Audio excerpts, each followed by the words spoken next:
Hello everyone, কেমন আছো সবাই? সকালবেলা ঘুম থেকে উঠেই খেয়ে নিলাম এক গ্লাস জল। তারপর দেখো এখানে দুটো বাদাম বাদাম খেয়ে নিচ্ছি। তারপর দেখো এখানে নিয়ে এসেছি দুটো খেজুর।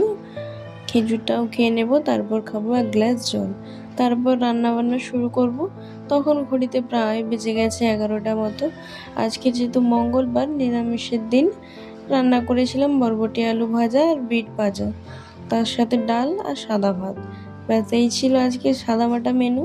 বাইরে দেখছো মেঘে অন্ধকার হয়ে গেছে। স্নান করে নিয়েছি, একটু ময়শ্চারাইজার লিপ বামটা লাগে, তার সাথে সিঁদুরটাও পরে নেব।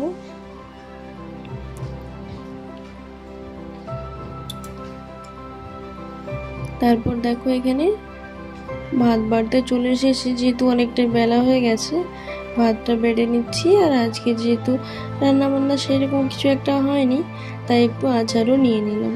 নিরামিষের দিন আচারটা আমার বেশ ভালো লাগে, আচার দিয়ে ভাত খেতে। ও তো আগে থেকেই বসে আছে, ভাতটা নিয়ে নিলাম।